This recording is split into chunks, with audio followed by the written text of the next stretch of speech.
Alright, ladies and gentlemen, this is our practice IA number 3 video where we're going to go over all 32 practice questions for this upcoming IA number 3, which is covering everything in work, power, energy, conservation of energy, and so on and so forth, as well as a little bit of an introduction to electrostatics, just focusing on charges and that kind of stuff.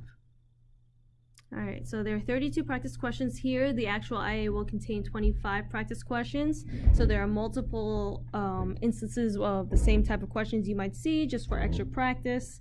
And so we're going to start here with a question about springs for number 1.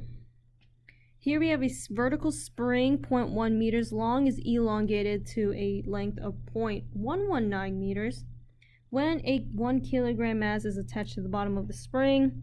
So this is what it looks like to begin with. That's its rest length. Now it's stretched because there's a mass attached to the bottom. It's 1 kilogram. So the difference from the rest length to the current length is actually the extension. So the difference between both lengths will get you 0.019 meters, and that's equal to x for extension. You have a mass here of 1 kilogram, and that's going to get converted to newtons for its weight. So F equals mg, and that's going to equal 9.81, because 1 kilogram times 9.81 will give you 9.81 anyway, and that's going to be in newtons. So we're going to plug this into our equation of Fs equals Kx. 9.81 newtons equals K times the extension of 0.019 meters. And that K will give you your answer. And that should be approximately 520 newtons per meter. You're probably going to get an answer that's about 516 from what I've seen from a few of you already. And the closest answer to that is 520, and that is answer choice D. Number 2, a metal sphere has a charge of 2 units, negative 2 units, and an identical metal sphere of charge negative 4 units. If the spheres are brought into contact with each other, then separated, the charge on sphere B will be what? So here you have a negative 2 sphere and a negative 4 sphere. When they come into contact, they're going to exchange electrons till they reach equilibrium, which means the same amount of charge. So altogether, they get a total of negative 6, and when they separate, they're going to split it up evenly to get you a charge of negative 3 and negative 3 on each sphere. That's answer choice C. Number 3, when a neutral sphere is charged by contact with a positively charged glass rod, the sphere will do what? Okay, so here we have something that's 0, and you have a glass rod that's positive. When they touch, they want to reach equilibrium, so electrons are going to travel where there's less electrons. So the electrons are going to travel over here. So the sphere in this case will lose electrons.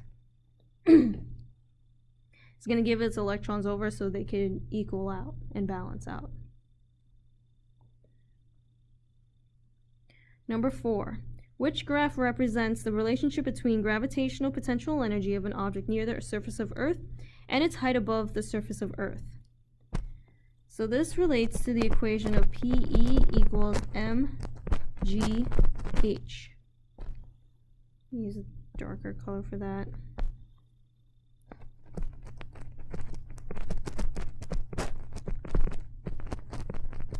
So you could see that we're focusing on just PE and H. So looking at graphical and relationship type scale, here you're going to see that H has no exponent. If you increase H, then your potential energy will go up in the same manner. So doubling the height will double the energy. So A goes away, and so does D. Now it's a matter of whether it's linear or exponential. Given that there's no exponent, it's not exponential, it's linear, because there's no exponent on H.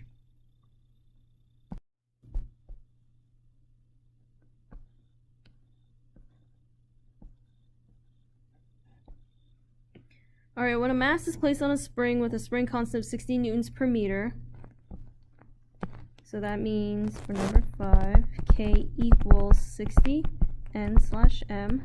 The spring is compressed 0.707 meters.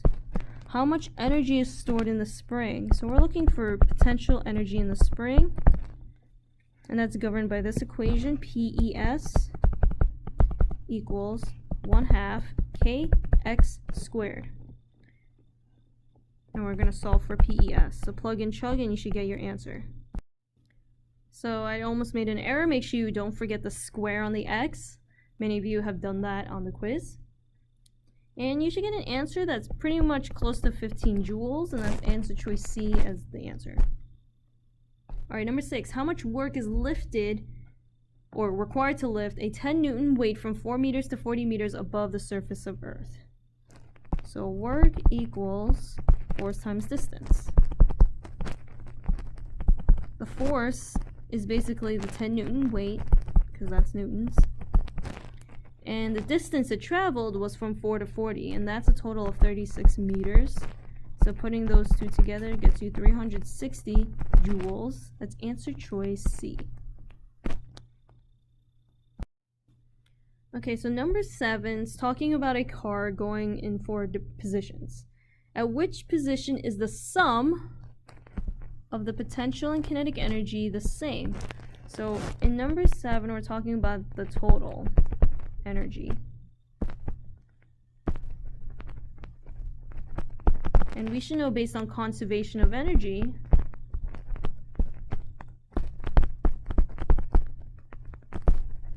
that this total stays the same.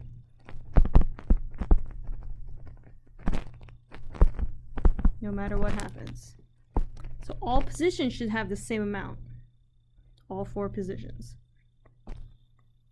For number 8, a particle could have a charge of what? So we're looking at conservation, no, sorry, not conservation of charge. Elementary charge. 1.6 times 10 to the negative 19 coulombs. Each of these choices, to be possible, have to be an even multiple. So it has to be a nice whole, nice even, no decimal number. And when I mean even, not like odd versus even, just a nice, clean, no decimal type of number, multiple. So taking each of these answer choices, you could take them divided by E, elementary charge, to figure out if it comes out as a whole number. And the only one that does is C. 3.2 times 10 to the negative 19. I'm going to show you right here. You take that number, divide it by 1.6 times 10 to the negative 19. And you should see that this is a nice clean 2, which means that this number is double of elementary charge. And that's correct. Number 9. A child starting from rest at the top of a playground slide reaches a speed of 7 meters per second at the bottom of the slide. What is the vertical height of the slide? So this is KP and KFPF. KP, KFPF. I'm kind of obsessed with this equation. Okay. Child starts from rest. So if we consider this here, kinetic energy is based on motion. This is based on height. The child's at the top, which means we have height. The kid starts from rest, which means it's not moving. There's none of this. So I'm going to cross K out. Next, at the bottom of the slide, there's no height. So there's none of this guy. But he is moving, or she is moving, at the bottom of the slide, so there's that.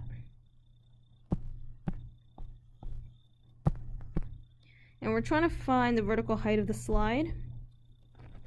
So mgh equals 1/2 mv squared.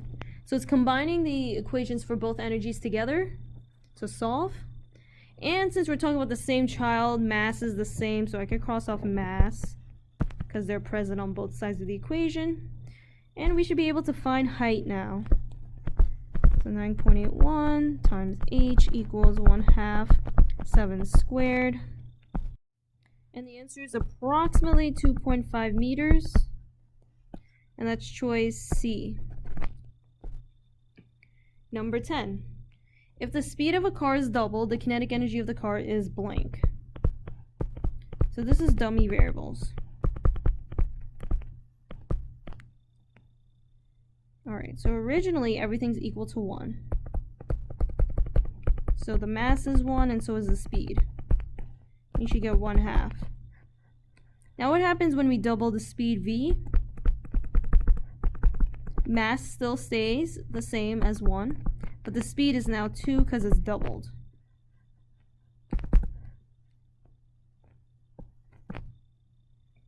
So we see that the kinetic energy has increased when you double the speed. Now to go from 0.5 to 2, you have to multiply by a factor of 4. 2 is 4 times bigger than 1/2. 4 times means quadrupled, and so it's answer choice A. Okay, sorry, there was just stuff on my tablet. Okay, so here we have a paper cup falling from the edge of a tabletop down to the floor. And so it's gonna have some kinetic energy, but some of it also gets converted into internal thermal energy during the fall. So we need to first analyze that right now it's at the top of a table. So for the fact that it has height means it has potential energy. So in this case we have potential energy being converted to not only kinetic energy but also internal energy. So it kind of modifies our Kp and KefPef. It kind of modifies some other equations. So what we can show this as is that mgh, that's our mass times g times height, converts to kinetic energy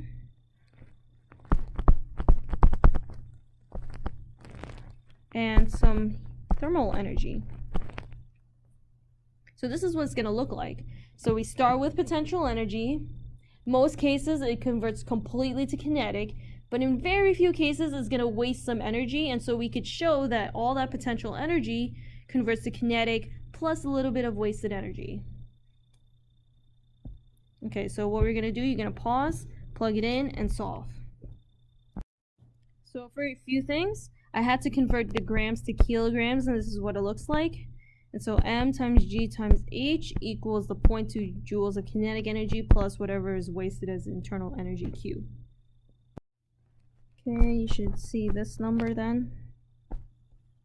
0.22 equals 0.2 plus q minus 0.2, and q is equal to 0.02 joules. And that's choice A, which is correct. Alright, number 12, a student walks downhill at a constant speed. His gravitational potential energy, so first we need to focus on potential energy. Because he's walking downhill, which means height is decreasing. And as a result, potential energy also decreases. Now, if the speed is constant, then V is also constant. And since that's not changing at all, then kinetic energy is also constant. So potential energy decreases and kinetic energy remains the same, choice D. Number 13 is very similar. A shopping cart speeds up. Oops. As it moves along a level floor. Which statement describes the energies of the cart? So it's speeding up, so that's related to kinetic energy. If it's speeding up, that means it's increasing.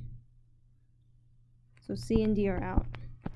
Now about gravitational potential energy, because we're moving along a level floor, our height doesn't change, so that's going to remain the same. Choice A. Number 14. A block weighing 40 newtons is released from rest on an incline 8 meters above the horizontal, as shown in diagram below. If 50 joules of heat is generated, the maximum kinetic energy of the block at the bottom of the incline is blank. So this is almost like number, I can't remember if it's 11 or 12, but the one about internal energy. So here we have potential energy converted to kinetic energy plus internal energy because it's being transferred as heat. So again, it's going to be mgh equals kinetic energy plus Q.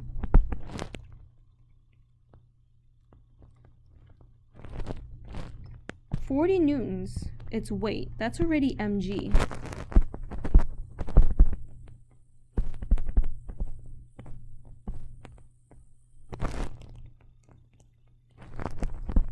So 40 newtons times 8 meters. Oops. Equals, kinetic energy is what we're solving for, plus 50 joules of heat. So 40 times 8 is 320 joules, which equals Ke plus 50 minus 50 to the other side, and you should get 270 joules equals kinetic energy. Choice B. Alright, so number 15 now, we don't have to worry about friction, frictionless incline. Here we have an object released from the top of an incline sliding down the length of it, and we're figuring out the kinetic energy close to the bottom. This is another K-P and KEF-PEF scenario.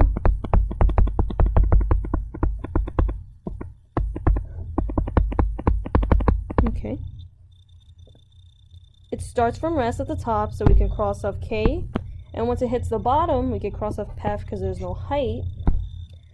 So once again, it becomes mgh equals, since we're looking for kinetic energy, we don't have to expand it. We can just keep it as KEF, or Ke. Alright, so 1 kilogram times 9.81 times 2 meters equals Ke. Plug and chug all of that, and that should get you your answer. And this is going to come out to about 19.6 joules. That's answer choice A. Alright, number 16. A 72 kilogram student climbs a ladder vertical distance of 4 meters in 8 seconds. Mass, distance, time. How much work was done? So work is force times distance. The force going up vertically is equal to the object's weight in newtons. So we're going to take that mass in kilograms and multiply it by 9.81.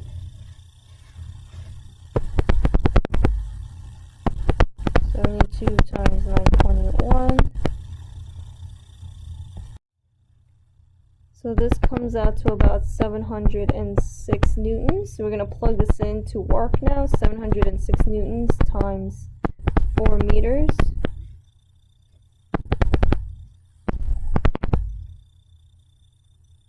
And that's going to be about 2,800 joules. And looking at our answer choices, it can't be 2,400. It also can't be 240. It's probably closer to 2,900, and it's definitely not 30. Alright, number 17. If a motor lifts a 400 kilogram mass a vertical distance of 10 meters in 8 seconds, the minimum power generated, so power is equal to work divided by T, FD divided by T, or F times V. We got a mass of 400 kilograms, distance of 10 meters, and time of 8 seconds. The mass we can convert to force by multiplying by 9.81. So 400 times 9.81 is almost 4,000 if I'm correct. That's 3,924. Okay, so power is now equal. We're going to use the force times distance divided by time. So 3,924 times the distance of 10 divided by the time of 8 seconds. And you should get about 4,905 watts. So it's got to be choice C, 4,900 watts. Number 18. You have a diagram where 1 kilogram stone is dropped from rest from a bridge 100 meters above a gorge. As the stone falls, the gravitational potential energy, so as it's falling, there's less height, and as a result, there's less potential energy, so that's going to decrease because there's less height now. Number 19. A motor does a total of 200 joules of work in 5 seconds. We're looking for the average power developed if the block is 12 kilograms. So work is 200 joules, time is 5 seconds, and the mass is 12 kilograms. Power is easily work divided by time, so we're going to use those two values already. 200 divided by 5 will get us 40 watts. And that's choice B. Alright, so for number 20, we're finding work on a graph. And on a graph, it's equal to area under the curve. So for each of these, you're going to have to know the shape of the graph given based on the line drawn. So for A, B, C, and D, they're a mix of triangles and rectangles. So for A, it's a triangle. So we're going to do 1/2 times base times height.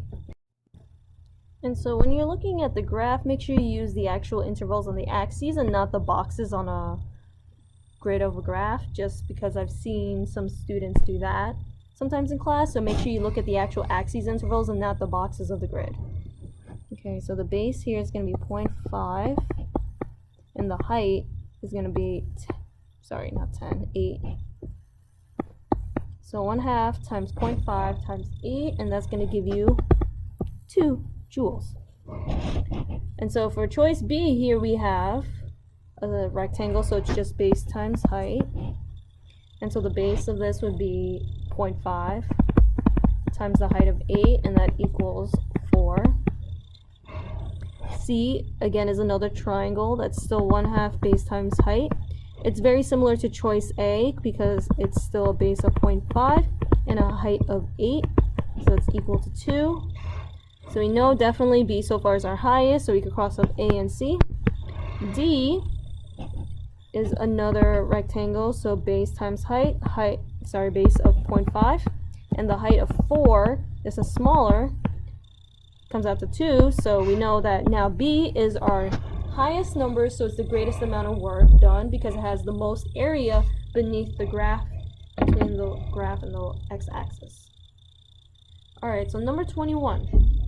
What is the kinetic energy of a 60 kilogram skier traveling at 9 meters per second? So 21, we're looking at KE equals 1/2 mv squared. 1/2 times 60 kilograms times 9 meters per second. Don't forget the square. You should get about 2,430 joules. And that'll be choice C, 2,400.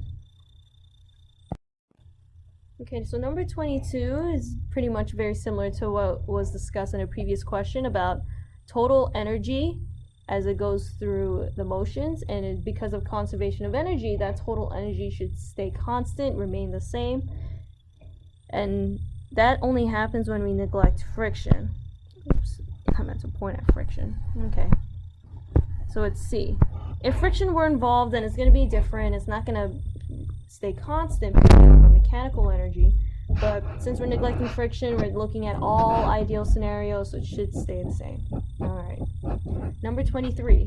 Here we have two spheres touched together and then separated, and we're figuring out the charge on sphere A.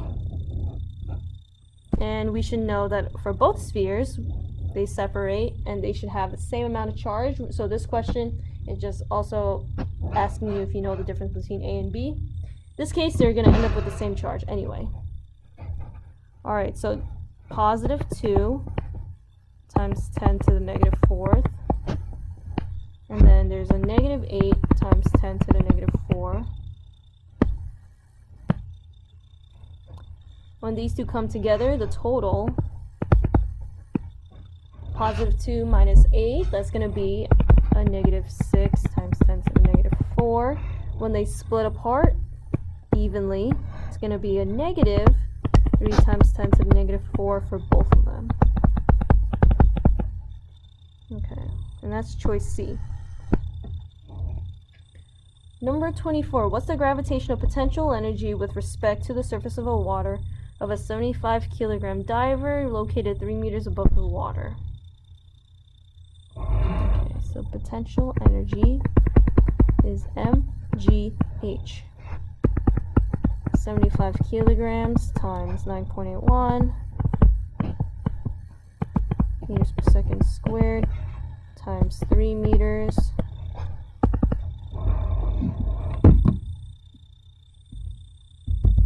Times 9.81 times 3, plug and chug. You should get about 2,207 joules. And that's going to give you choice B.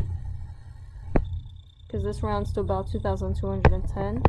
Let me make my 7 look more convincing, because that could look like a 1. And there we go. Lastly, number 25. On this page, I mean. 2 objects A and B are held 1 meter above the ground, and B is twice as massive than A. So what is the potential energy if we double the mass? So this calls for dummy variables. So let's look for object A. So PE equals mgh. Everything equals to 1 gives you 1. Now for B. Let's say the mass doubles, but everything stays the same. Should be 2. Twice as big as before. So double the mass, double the energy. Alright, number 26. We're looking for the speed of the car given kinetic energy and the mass of the car. So for number 26, you're doing KE equals 1/2 mv squared. So they give you the kinetic energy and the mass. So that's about 30,000 joules. Sorry, not 30,000. 300,000. 1/2 times the mass of 1,500. And we're looking for V, and don't forget that's squared. So 300,000 divided by 750.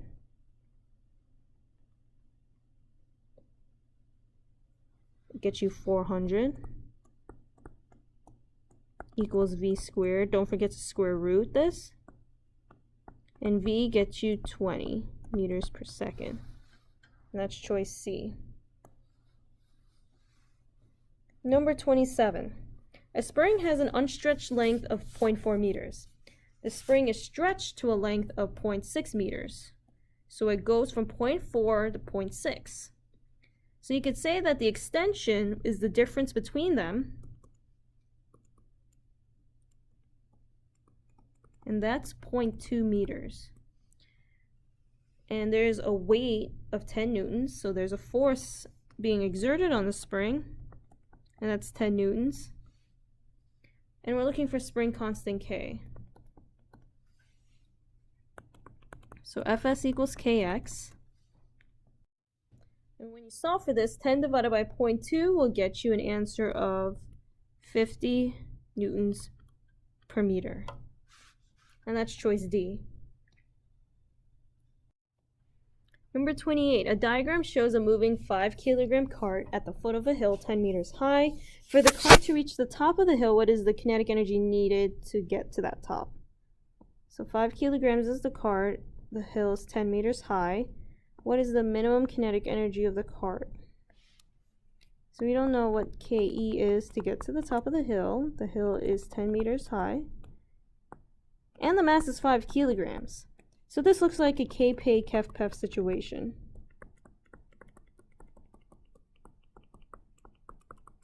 There's a lot to write here.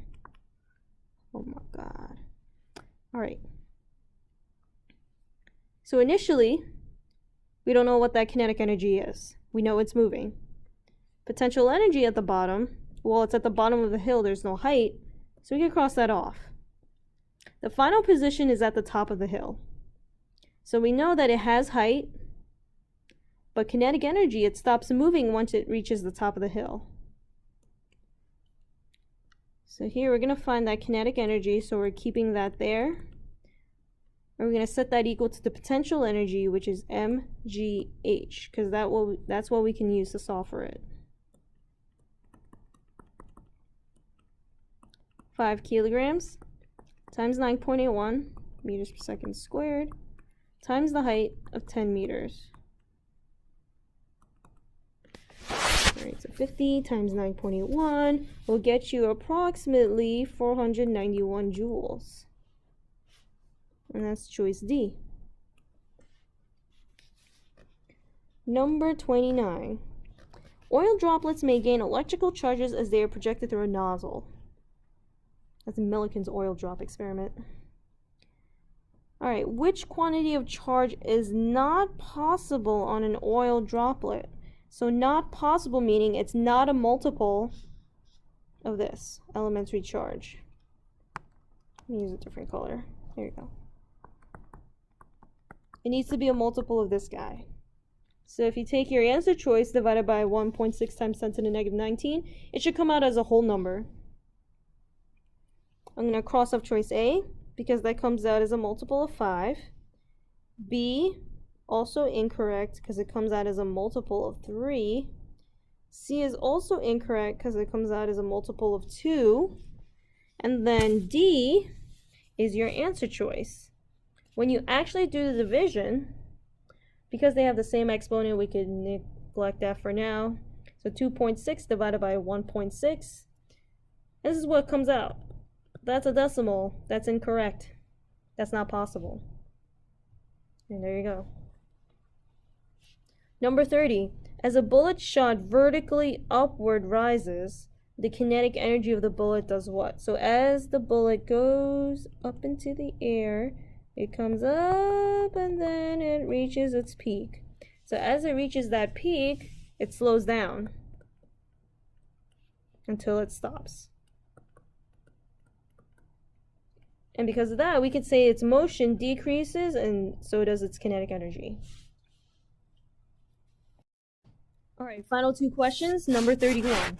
When a mass is placed on a spring with a spring constant of 60 newtons per meter, the spring is compressed 0.5 meters, how much energy is stored? So X is the compression in this case, 0.5 meters. The K constant is 60 newtons per meter. And the energy is what we're looking for. So PES equals 1/2 kx squared. So K is 60 newtons per meter. And X is 0.5 meters. Square, don't forget to square it. Plug and chug.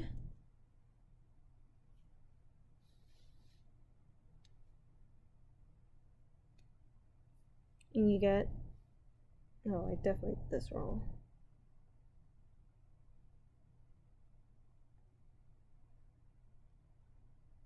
Okay, now I got it.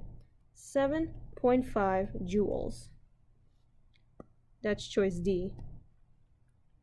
Finally, number 32. As an object moves upward at a constant speed, its kinetic energy blank. Okay. So the keyword now is that it's going at a constant speed. And since kinetic energy is dependent on speed, if that speed is not changing, and your object itself is not changing, so mass stays the same also, then your kinetic energy should remain the same as well. And we're done. Now I'm tired of talking all day, so I'm gonna give myself a nice break this weekend, and I hope you guys do too. I apologize for the fact that it's IA week coming up, so bless your souls and good luck studying, guys. Take care.